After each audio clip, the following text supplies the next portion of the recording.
No matter how I start this, I'll most likely wish I'd said or done something different, but that's okay. You can't expect everything to be perfect all the time, or really any of the time. Anyway, I put off starting this for 6 months, because I wasn't sure if I could make the commitment. Well, I'm 2 months into this now, and so far so good. Guess I would rather have started earlier, but I won't dwell on it. Basically, if you want to start something, do it now. Unless there's some reason you really shouldn't. Maybe training for that marathon can wait until your leg stops being broken. So at this point, I've got 4 years and 8 months of words ahead of me. It's enough time that I could come up with something brilliant, or something mind-numbingly stupid. If the stars align, I might even pull off the double. The possibilities are endless. You know, I haven't got a clue how this is gonna turn out. The video, my life, this pizza, the important things. That's the beauty of it, I suppose. The pizza had way too much onion, by the way. Well, that's one lesson learned. One of the many I'll undoubtedly be taught by the time you see this. But I have to make sure I actually learn from my mistakes. And not repeat them. Easier said than done. Of course, some habits are harder to shake or ingrain than others. And making the same mistakes over and over until you learn beats learning nothing at all. Now, you might be wondering, is this whole thing just gonna be a bunch of disjointed messages and observations? Honestly, it's hard to say. Let's just go with the flow and call any sort of cohesiveness a bonus. By the way, I moved house if you haven't noticed, which is the sort of thing I can talk about without it becoming irrelevant by the time I finish the sentence. Unlike this food I'm about to dig into, because I actually ate it 2 weeks ago. It's strange, but not as strange as the fact that I've been filming this for over a year now. Not sure if I'll keep bringing up how long it's been. Is it pointlessly annoying? Annoyingly pointless? Don't answer that. You'd be a few years late at least. Now, if you don't mind, I'll just beat this dead horse a little more by saying it kinda baffles me that it's already 2022. Which I guess for you is just a distant memory. Maybe it's nostalgic. Maybe it's a time you'd rather forget. As for me, well, I suppose it's going alright. I landed a place to live 2 weeks before the end of my lease. So yes, I have moved again. Probably won't be the last time you'll see that. I just hope it's not every 6 months. Because it's kind of a pain in the neck. Not as painful as an actual neck injury. Which will probably happen to me in the next few years now that I've said it out loud. At least it'd make a funny edit. But any number of injuries or illnesses could befall me, and at a certain point it becomes not so humorous. Imagine if Actually, I better not jinx it. I'm kind of following TV and movie logic there, but this is real life. And I know that's what someone in a piece of fictional media would say, but honestly, I don't know where I was going with that. Oh well, full steam ahead to the next topic, which is of course, the butterfly effect. No, I'm not talking about the film series, even though the first one was awesome. I'm talking about the concept. How an insignificant change can cause a ripple effect leading to a wildly different outcome.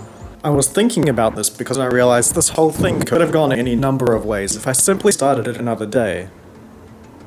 Maybe I rewrite the beginning and go down a completely different path. Maybe I come up with alternative anecdotes because I'm in another location at a specific part of the paragraph. Or just maybe, I receive a terrible injury after deciding to film a word in a precarious spot because of the way it ties into the story. I doubt that would have happened, but you never know. It just fascinates me that one tiny harmless decision can make a life-changing difference. Like that time the guy in front of me won $50,000 on a scratch ticket I would have bought had I left the house 2 minutes earlier instead of eating an extra piece of toast. That was a long sentence. It was also an example of something I can do at any point in this video. Lie. Yep, I made that up. It's the only time though, I promise. Okay, that promise might be emptier than this bottle. But I certainly don't intend on spinning any more tales. At least not without good reason. With that in mind, why not drop a few truth bombs? 1. I had no idea what I was going to say here, but now I've given myself enough time to think of 2. I'm turning 30 next year and I'm a little scared. Not because I think 30 is old, I just feel like I haven't done what I should have done by now. Relatable, perhaps? Oh, and 3.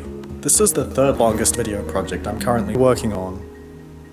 A few of you might remember that time I solved a 7x7 one turn per day.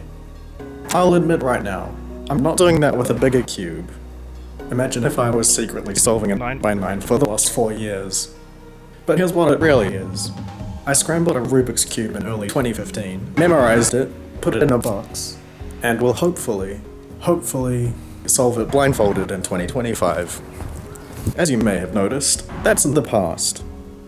So those of you who watched it can gleefully chuckle at whatever the result of that was, while I nervously anticipate it for the next 16 months. On the bright side, I'm pretty sure I'll have stuff to be more nervous about before then. Hopefully nothing catastrophic, but what can you do? What can you do? In the face of catastrophe? A lot of things, I suppose. Most of them won't be productive, but I'm sure you could figure it out. I was thinking about departing some actual wisdom here, but I can't say I'm qualified. Certainly no more than the average person. So what I'll do instead is pick a random topic and talk about that for however long I see fit. How about patience?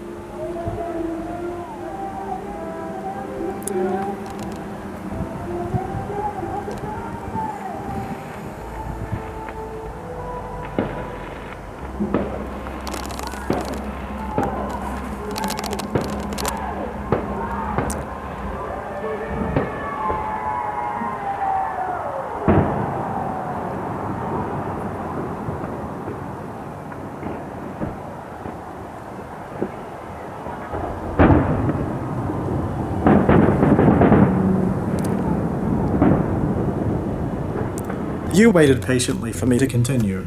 I still have almost 2 years to wait before I can release this video. Kind of an apples to oranges comparison there, but it does show that there are different kinds of patience to have. Waiting 30 seconds for a light to turn green sucks. Waiting a year for a new movie can suck, but it's not necessarily as frustrating as the light. The long wait for a new release can also make the payoff more satisfying. Wouldn't say the same about traffic. But all of this begs the question. How patient am I? It's not the easiest thing to quantify. There's the willingness to take on projects that won't see the light of day for several years. There's also the rage that bubbles beneath the surface when something takes a while to load. Or when I'm walking behind an incredibly slow walker. It really just depends on the situation, my mood, how much of a reason or reward there is. Well, you know what they say. Patience is a virtue.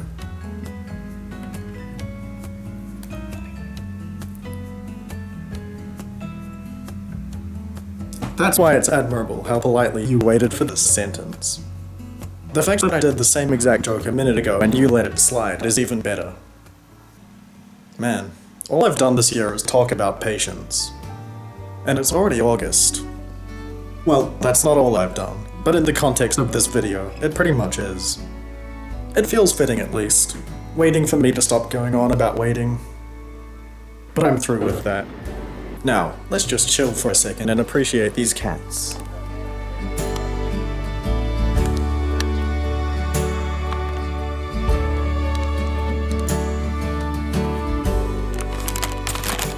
You may have noticed a change in my surroundings. I haven't moved and acquired 3 cats. I'm just house sitting. And now I'm back. It's no surprise that those 4 weeks flew by so quickly for you. But it felt shockingly fast for me too. I know the passage of time isn't the most fresh and juicy topic at this point. I'll just say that it concerns me sometimes. You know how it is. Feeling like things are moving too rapidly and life is passing you by. Or maybe you don't. Maybe you make the most of every day. Although I'd find that hard to believe. Have you really spent every day of your life the best way possible? No, you haven't. Which is fine because that would be completely unreasonable. Some days are gonna be terrible and you might just want to sulk. But look, I've actually moved this time. There's not much to see. You can tell I moved though, right? It's my first apartment without flatmates, so it's small, but it's cool to have my own place. It came with this old-looking TV that actually has solid picture quality. Also, this clock that's only right twice a day. So the clock's not ticking. But the clock is ticking. That was awkward. But what I'm trying to say is, time hasn't stopped and there's no escape. Which is relevant because this thing is over in 6 months and I've realized I actually need to start wrapping things up. Do I have any regrets about how this thing turned out? It would have been nice to have more outside shots. Or different locations. I do spend a lot of time in my house. Not as much as this video might imply, but close. I just don't want to bring my camera everywhere or use my terrible phone audio. And I hate filming in front of people. What else? I could have been more well presented at times. Spoken with more conviction. Written with more purpose. But none of that really matters. I set out to do something and I did it. Well, I will have in about 8 weeks. One would hope. Now, it really is time to put my final thoughts together. I mean, it's not that serious. I'm gonna post this on YouTube and then post something else the next week. But here's what I will say. No matter how I end this, I'll most likely be okay with my choice.